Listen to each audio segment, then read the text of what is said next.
마음대로 될까? 또 내 마음대로 움직이는 그런 신이 과연 존재할까? 라는 생각을 보게 되었습니다.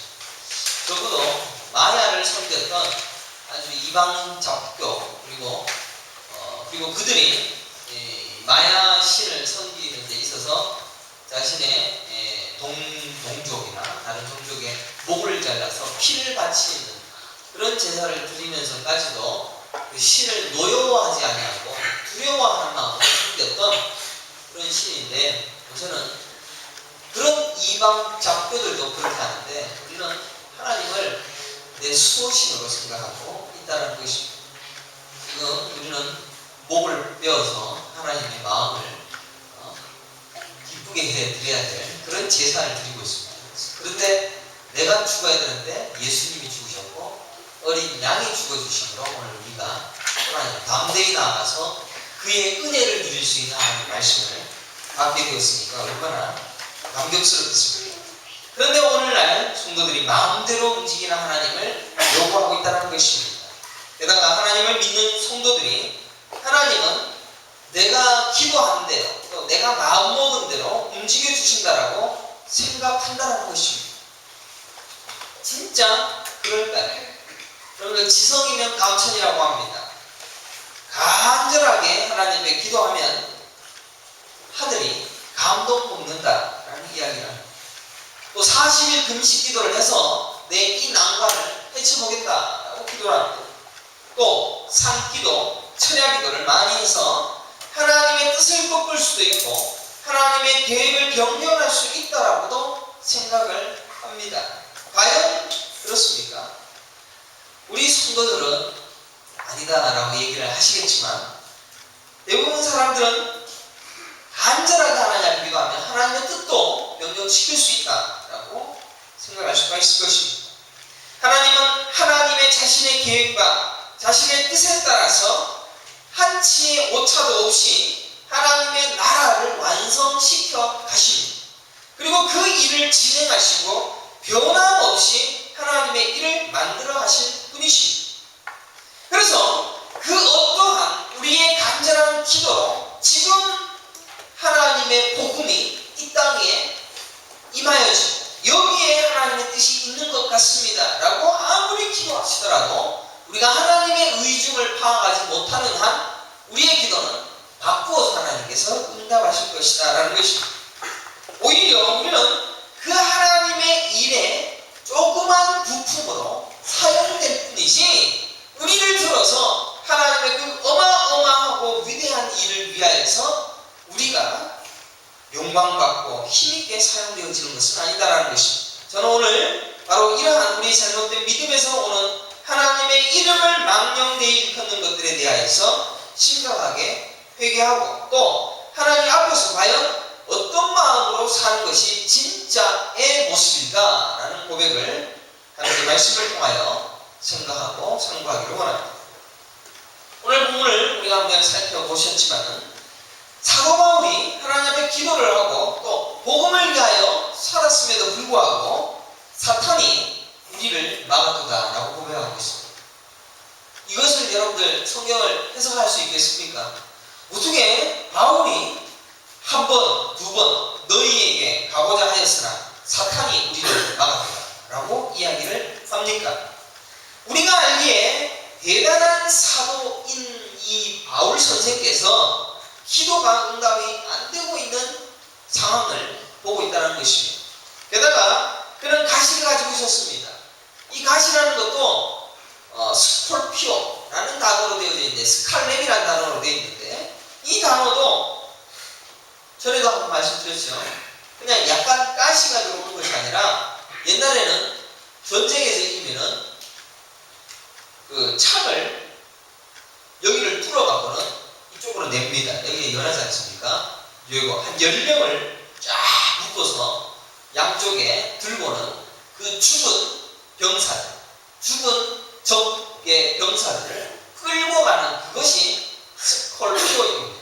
그것을 지금 바울이 가지고 있다라고 고백을 합니다. 그 가시를 제거해달라고 하나님 앞에 3번 기도하지만 결국 들어주지 않습니다. 제대로 하지 않았으니까 그런 병이 있지 않았겠는가라고 생각하는지 모릅니다. 그러나 바울을 한번 보십시오. 바울이 손수건을 들어서 손수건을 가지고 가서 병자에게 얹으니까 병자가 낫는 사람이 바울입니다. 그리고 설교를 듣고 있다가 바울도 설교를 별로 못했던 것 같습니다. 저도 못하지만 너무너무 졸려갖고는 졸고 있던 유두호가 2층 난간에서 설교를 듣다가 떨어져요. 서 죽게 되어지고 그때 바울은 그 죽은 자를 기도하고 부활시키고 살리게 되어지는 일을 했던 자입니다. 감옥에 갇혔는데 바울과 시라가 감옥에 갇혀있는데 이 감옥 문이 열리고 옥토가 지진이 일어나서 그가 탈출할 수 있도록 하는 그런 기적도 경험했던 자입니다. 대단한 사도 아닙니까?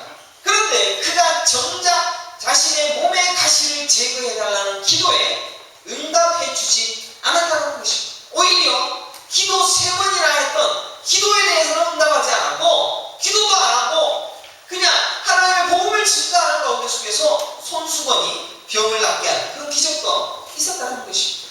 오늘 본문을 보니까 1번, 2번 너희에게 가고자 하였으니 사탄이 우리를 막았고 사탄이 막을 정도로 막았다고 바울이 못 가겠습니까? 기도하면 되지 않습니까? 당신 지금 나 사탄이 지금 막고 있어요 라고 얘기를 한다 그러면 기도해서 사탄 물리치세요 라고 얘기하지 않겠습니까? 성경이 기도 응답받는 사건들에 대해서 열거하는 설교들을 쫙 열거하면 기도하면 다 될 것 같습니다. 그러나 기도 안 된, 응답 안 된 사건들을 쫙 제가 앞으로 열거할 겁니다. 열거하면 도대체 성경이 뭐야? 라고 질문하실 것입니다. 성경이 일관성이 없다라고 결론 내어질 것입니다. 응답되어지는 사건도 많은데 응답 안 된 사건이 더 많다는 것입니다. 그러면 기독교가 뭡니까? 성경은 과연 뭡니까? 응답 안 된 것은 쫙 빼버리시고 기록을 해놓으시면 기도는 응답받는다 라고 가르치기가 편할 텐데 기도 응답 안 됐던 사건도 성경에 많이 기록되어 있으니까 기독교가 응답받기 위한 종교가 아닌 것도 아닌가라는 생각을 해볼 수도 있다는 것입니다. 답은 있습니다. 우리가 기도할 때 응답받는다라는 것은 하나님의 뜻을 위하여서 하나님의 나라가 이루어지기 위하여서 기도할 때는 그 기도가 응답된 것입니다. 그런데 하나님의 뜻에 반대되어지는 기도를 할 때는 그것은 듣지 않습니다. 물론 성도의 기도를 들으실 것입니다. 그것을 바꾸어서 향기를 쳐서 향수를 뿌려서 아름다운 기도로 변화시켜서 반드시 반대로 응답하실 수도 있을 것입니다. 기독교는 우리의 소원을 들어주기 위한 종교가 아닙니다. 더 정확하게 표현하면 기독교는 자기 죽음, 자기 부인의 종교입니다. 내가 무엇을 가지고 소원 성취를 하여서 내가 어떠한 것을 누리게 되어지는 그런 교회가 아닙니다.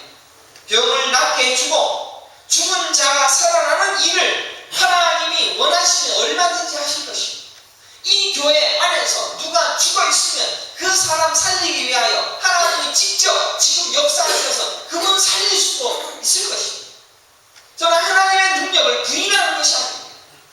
살릴 수도 있는 하나님의 뜻, 하나님의 나라의 합한 일을 위하여서는 어떠한 기적도 하실 것입니다.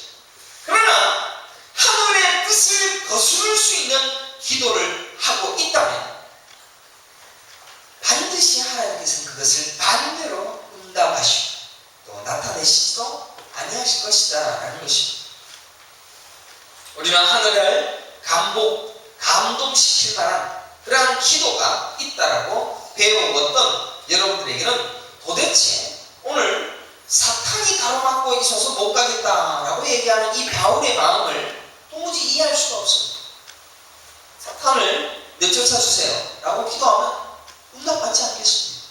여러분들의 기도는 안 될는지 몰라도 사도 바울 기도는 능력 있지 않습니까? 그런 사도 바울이 사탄 하나 못 물리치고 사탄 때문에 저 못 가는데요 라고 이렇게 편지를 할 수가 있느냐라는 이야기입니다.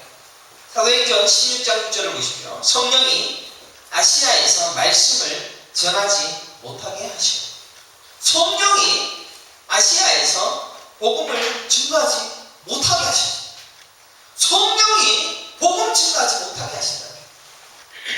바울이 복음을 증거하는 선한 일이지 않습니까? 착한 일이지 않습니까? 좋은 일입니다. 멋진 일입니다. 그 일 성령 못하시게 하신다는 것입니다. 기도하면 다 된다고 얘기하지 않습니까? 그렇게 가르치는 목사님께 가서 이건 뭡니까? 라고 한번 질문해 보십시오. 왜 성령께서 거기에 복음을 증거하지 못하도록 막으십니까? 라고 질문해 보십시오. 7절을 보면 무시야 앞에 이르러 비두니아라고 하고자 애쓰되 예수의 영이 허락하지 아니하시라. 또 예수의 영이 허락하지 아니하신다라고 바울이 또한 고백합니다. 그래서 무시야를 지나 드로아로 내려갔는데 밤에 환상이 바울에게 보이니 마게도냐 사람 하나가 서서 그에게 청하여 이르되 마게도냐로 건너와서 우리를 도우라 하거늘 바울이 그 환상을 보았을 때 우리가 그 마게도냐로 떠나기를 힘쓰니 이는 하나님이 저 사람들에게 복음을 전하라고 우리를 부르신 줄로 인정함이더라 라고 기록하고 있습니다. 환상 가운데 속에서 마게도냐의 복음을 증거해야 된다라는 하나님의 마음, 그것을 알게 되었고 그것이 하나님의 나라를 위하여서 해야 할 일이라는 것을 인정하게 되어지니까 그리로 떠나게 되었다는 것을 성경에 기록하고 있습니다. 성령이 예수의 영이 때로는 사탄이 막아버리면 우리가 잘하려고 복음 증거하려고 또 열심히 살아보려고 부지런히 복음 증거하려고 하는데도 막으시더라는 것입니다. 하나님은 마게도냐로 가기를 원하셨습니다. 거기에서 복음이 전파되어져서 거기에서 하나님의 뜻이 이루어지는 것이 하나님의 의중이었습니다. 그래서 만나게 되어진 여자가 누구입니까? 루디아입니다. 이 루디아라는 여자는 자색 옷감 장사, 소위 말하는 옷감 파는, 천 파는 여자였습니다. 근데 이 여자는 거상이 어마어마한 부자예요. 하나님께서는 지금 이 마게도냐에 루디아라는 여자를 통하여서 교회를 세우시려고 계획하고 있었습니다. 바울이 생각할 때는 지금 로마로 가야 되겠고 미디아로 가서 다른 곳으로 가서 복음을 증거해야 되겠다라고 생각하고 있는데 하나님은 지금 루디아를 준비시켜 놓고 그 루디아를 통하여 교회가 세워지고 교회를 통하여 복음이 전파되어질 하나님 나라의 계획, 하나님의 계획이 준비되어져 있었다는 것입니다. 그러면 거기에서 복음을 잘 증거해야 되겠죠. 그런데 거기에서 바울이 뭘 합니까? 귀신 들린 자를 고치고 감옥에 갇히게 되죠. 그리고 감옥에 갇히고 난 뒤에 거기에 누굴 만나느냐? 간수를 만나는 거죠. 누구든지 예수를 믿으면 너와 내 집이 구원을 얻으리라 라는 그 복음을 증거하게 되시고 그 간수가 예수 믿게 되십니다. 그리고 그 간수가 예수 믿게 되어진 그 상황은 사실 로마의 간수는 예수 믿는가 동시에 사형당하게 될 것입니다. 죽음을 당하게 될지도 모르는 그 간수가 예수 믿게 되시고 군대를 이탈하여서 루디아의 집에 들어가게 되시는 장면도 나옵니다. 사도행전 16장 3절에 보면 두 사람이 옥에서 나와 루디아의 집에 들어가서 형제들을 만나보고 위로하고 가니 지금 거기에 루디아의 집에 지금 형제들이 이미 모여서 교회를 만들어가고 있었다는 것을 살펴볼 수가 있습니다. 루디아, 거부인, 거상인, 부잣집에 있는 대단한 여자입니다. 그러나 그 여자를 통하여서 복음이 확장되어질 수 있는 계기와 또 모든 준비